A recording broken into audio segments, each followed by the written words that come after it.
പ്രിയമുള്ളവരെ, നമ്മൾ ആലുവ എൻ്റെ ഉള്ളിൽ കോട്ടപ്പുറം എന്നുള്ള ഉള്ളി ഏരിയയിലുള്ള കുഞ്ഞു മുഹമ്മദ്ക്ക ആണ് അല്ല. നിങ്ങൾ എന്തൊക്കെയാണ് നഷ്ടപ്പെട്ട്?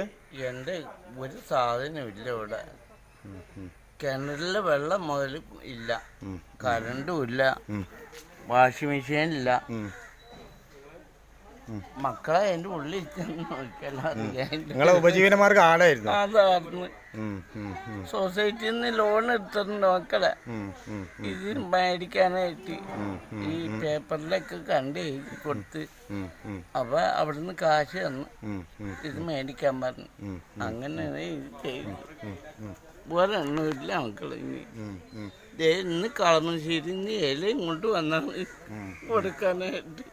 2 ഒക്കെ ഇലയും കൊണ്ടുവന്നാണ്. യൂസിയിലായിരുന്നു ആദ്യം. കോട്ടയപ്പുറത്തുനിന്ന് യൂസിയിൽ വിട്ടുപോയി.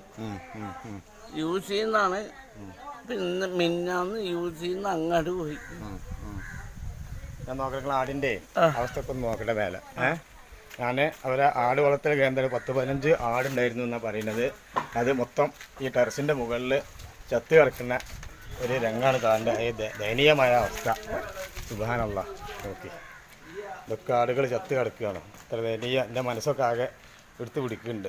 കാണാൻ പറ്റാത്തൊരവസ്ഥ. സുബ്ഹാനല്ലാഹ്, സുബ്ഹാനല്ലാഹ് ജല്ല ജലാല. ഒക്കെ ചെനുള്ള ആടാന്നാണ് പറഞ്ഞത്. ഇത് വിറ്റിട്ടാണ് ഈ കുടുംബം ഉപജീവനമാർഗം കഴിച്ചത്. ഇതൊക്കെ ചത്ത് കിടക്കണം വീടിൻ്റെ ടെറസിൻ്റെ മുകളിൽ.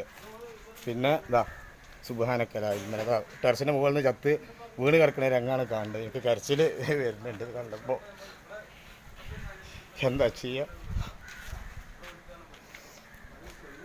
ഇവർക്കൊന്നും മീഡിയയും ബാക്കിയുള്ള കാര്യങ്ങൾ എത്തിയില്ല. ഇവർക്കൊക്കെ എന്തെങ്കിലും സഹായങ്ങൾ ഉണ്ടെങ്കിൽ ഇവിടെ എത്തിക്കുന്ന ഏറ്റവും നല്ല ഉപകാരം ആവും ഇവർക്ക്.